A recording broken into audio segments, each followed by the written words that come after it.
Hi there, welcome back to another Crypto Dave video. It's Friday, which means another crypto interest rates and news update. Today is the 3rd of June 2022.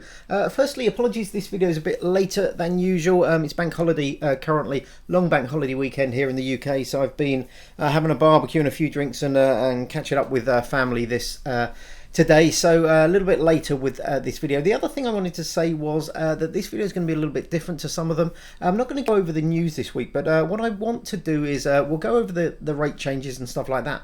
But then I want to kind of address a comment I got after last week's video. So last week's video I talked in reasonable kind of like length about kind of Celsius, some of the kind of issues they've been having, and I mentioned that I'd withdrawn all my remaining funds from Celsius. Now I got a comment from Zuma saying that he felt I was kind of fudding Celsius. Now that wasn't my intention.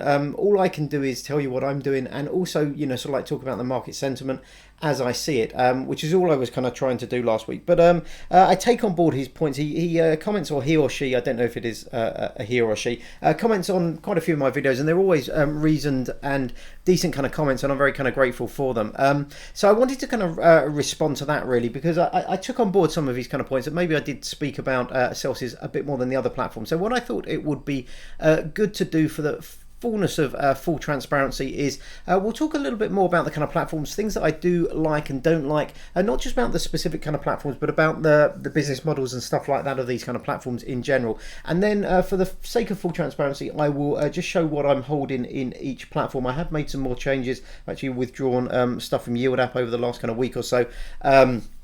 And I've sort of like tidied up some of my portfolio. In general, I've been moving stuff off of these kind of platforms as the rates have kind of gone down. But I'll talk about that in a little bit more detail in a minute. But starting off with any rate changes, and we had essentially 2 days ago all the new rate changes. We've talked about some of those before, so the changes to BlockFi and also to Hodl. Now Leaden, just after last week's video, it always seems to be the kind of case. I get the video out on the Friday, and then 3 or 4 hours later Leaden announced the changes, and there were no changes to Leaden's rates in June, so that was nice to see. No removal or kind of like a lowering of the rates for that. Still 7.5% on USDC, 5.25 on the first 0.1, 2 over and above 0.1, and we talked through all the other rates and the rate changes last week. I did also go through, I noticed there was some BlockFi stuff that I was missing ever since they kind of like split out the US and international kind of users. There were some rates that were different here, and a few that I'd missed out completely, so apologies for that, but it should be pretty much up to date.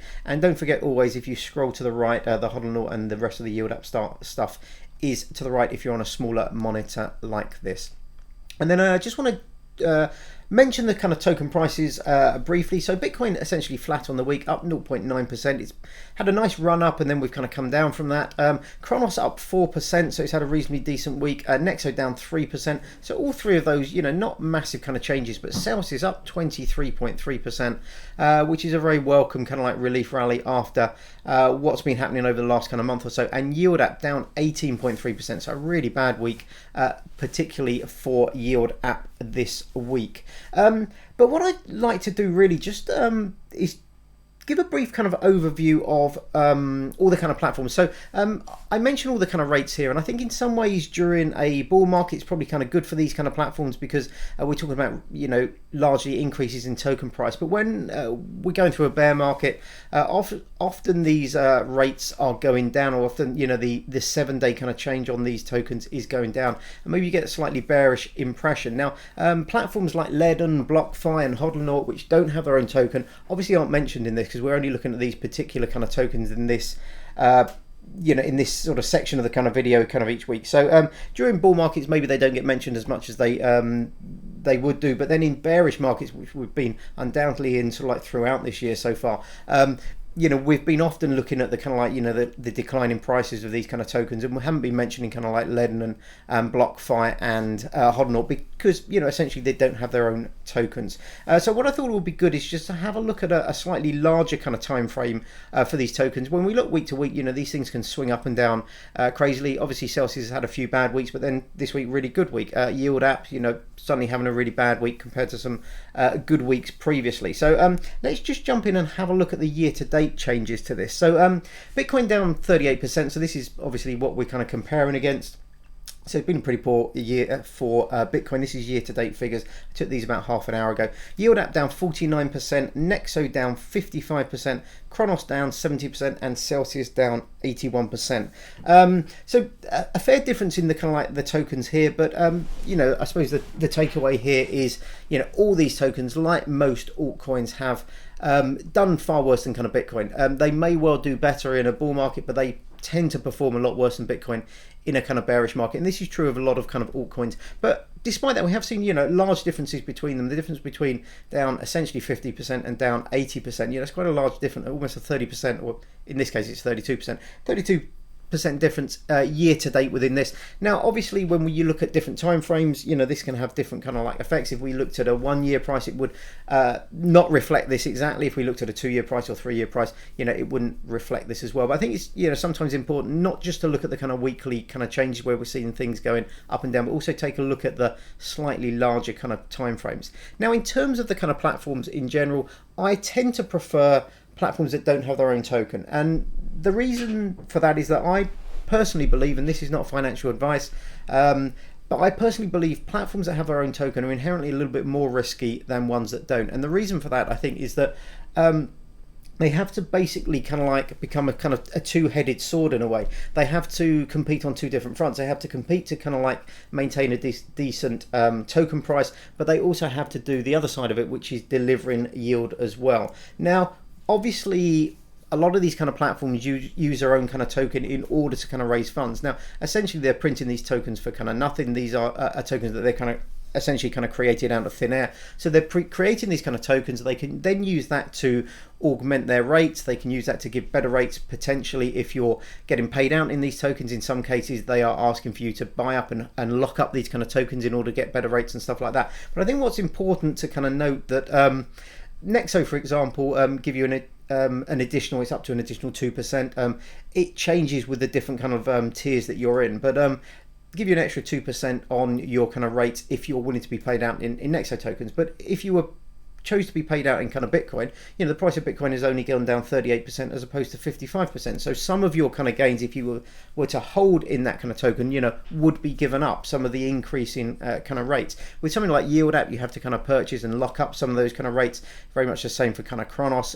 Celsius is slightly different, but they again will give you better rates if you're choosing to be paid out in Celsius token. But, you know, you have to look at, you know, the differences in the kind of like, you know, the token prices compared to the kind of like native asset. Now I'm using Bitcoin as an example here, but it could be kind of Ethereum or something like that. And in some cases, you know, Celsius or Nexo or Yield App or Kronos, you know, could have outperformed some of the altcoins that you might be holding on these platforms, particularly stuff like maybe Solana or some of the, you know, large but more volatile kind of assets. So that's something you need to be kind of aware of. I'm not saying that there's anything inherently kind of wrong with platforms that have kind of tokens, but I think purely from a personal point of view, I tend to prefer platforms that don't have their own kind of token. So I prefer the kind of like the Leadens, the BlockFis, the Hodlnauts, the simplicity of just like depositing a kind of crypto and getting the kind of yield back. The other thing I think is it can become a little bit self-perpetuating when the price goes down a lot.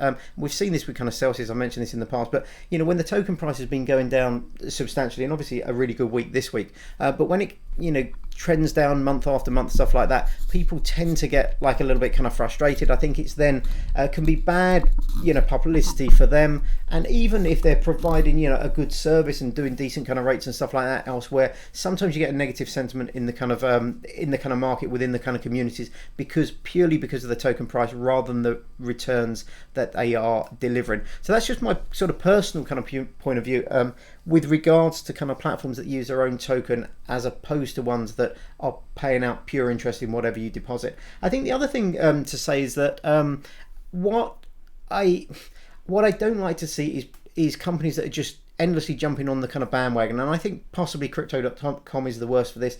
They're endlessly jumping on new coins that come out. I think we saw this across a lot of kind of platforms with Terra Luna. Now, you know, Terra Luna in UST was like, you know, the big thing. Everybody was talking about it, and a lot of these platforms jumped on it And then obviously with the collapse of Terra Luna and US kind of T and the depegging of UST, a lot of them were left a little bit with kind of egg on their faces. And that's not just token kind of platforms. Hodlnaut was, advertising kind of like Luna and USDT. Nexo had, I think Celsius had it, crypto.com did as well.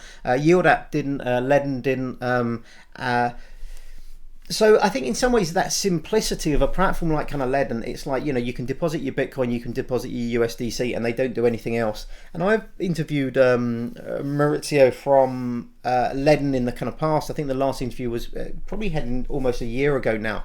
But we were talking about, the possibilities of them adding new coins, new tokens, and it was something they were actively kind of looking at. But here we are almost a year later. It's not something they've actually done. What they've done is concentrate on the yield of Bitcoin and USDC. They've stuck with those. They haven't added sort of superfluous tokens that they're having to constantly adjust the kind of rates for. They can concentrate on that, and they've gone a slightly different route of offering Bitcoin-backed mortgages, and loans and B2X and stuff like that. Whereas some platforms, just they will put as many kind of coins as they can onto the platform. I think crypto.com, one that does this. Nexo and Celsius to a certain extent as well. Lots of different kind of coins on that. One thing I don't like about kind of Nexo specifically is, for example, Avalanche is on their kind of system, but you can't deposit Avalanche into it. You can earn a yield on it, you can buy it through their system, you can deposit something else and then use their exchange where they're taking a kind of cut to swap to Avalanche, but you can't deposit and withdraw directly the Avalanche from their kind of platform. And that's true of a few coins within kind of Nexo. I would like to see whenever they list a coin that you can deposit it directly into the platform, withdraw from that platform, that it has access to all the functionality, not just kind of some of it. So I think that's a little bit of a disappointment from kind of Nexo. Crypto.com, their yields are just not particularly kind of good. The amount of tokens you need to lock up, and indeed with their kind of crypto.com card, the amount of coins you have to kind of lock up for any kind of decent kind of rewards now, I think are prohibitive for most people. Now, full transparency, I have a crypto.com card, and I like it. It's the one, I think it's the first one that you have to lock stuff up. I think I had 1,000 CRO locked up for that. They then switched because of the large variation and kind of like change in token price. They actually switched to an equivalence in USD. So if you're signing up for a card, you might have to deposit the equivalent of whatever it is, $300, $1,000, $5,000, $10,000, whatever it is, rather than a token amount. And that was due to the fluctuation in kind of price of crafts.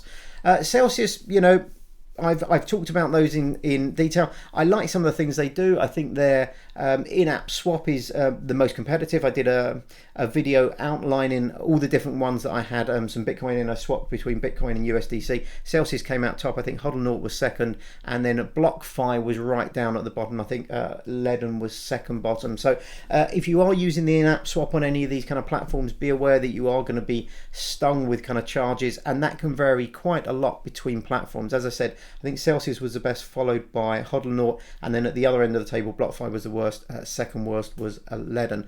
Crypto.com, must be said, have an exchange, so they have a proper exchange. If you're doing in-app transfers, you're going to get stung with pretty big fees, but if you're actually utilizing their exchange, it is a decent kind of exchange where you can set your kind of limit orders and stuff like that.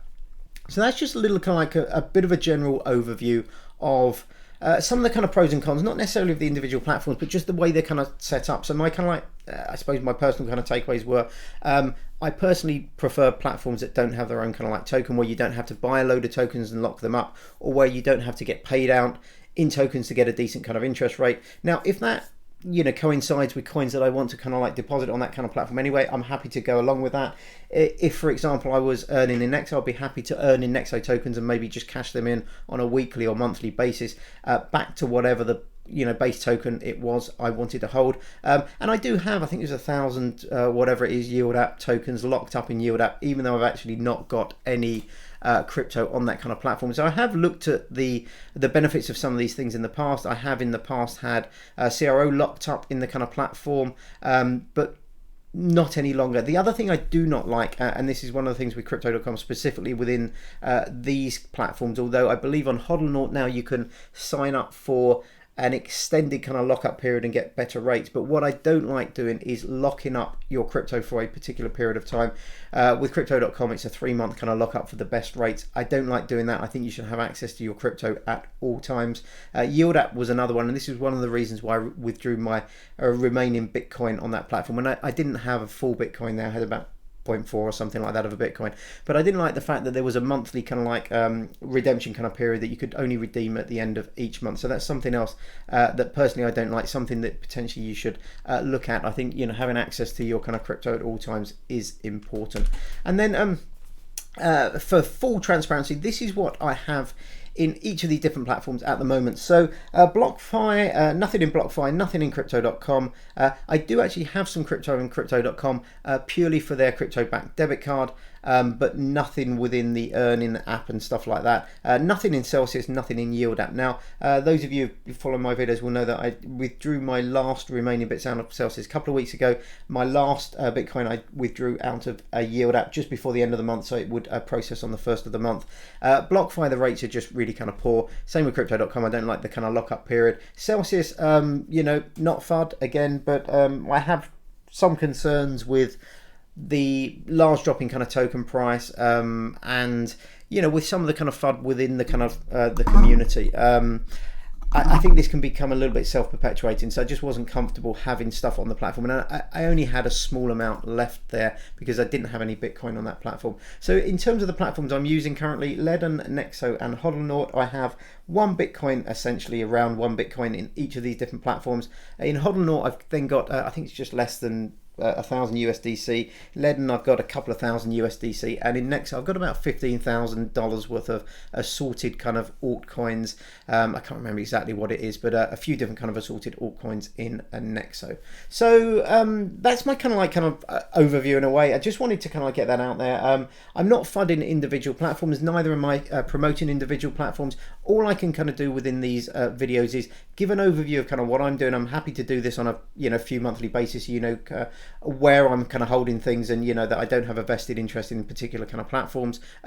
In the description below there are generally affiliate links for most of these kind of platforms. If you wanted to sign up, I'm happy for you to use those, or use friends, or not use anything. Often if somebody signs up and deposits a bit of crypto, I will get, you know, maybe $20 and they'll get $20. It depends on the platform. I don't think there's links for all of these kind of platforms, but again, in the sake of full transparency, I do earn a small commission if you actually signed up through one of these kind of affiliate links. But that doesn't affect me saying what I kind of like and what I kind of don't like within these kind of platforms, or indeed affect what I'm holding in the different kind of platforms. So I hope that does clear that up. Thanks very much for the comments as always. Do keep them coming. Hopefully you're all keeping safe and well. Hopefully I will see you on the next video, but until then, have a great day. Bye bye.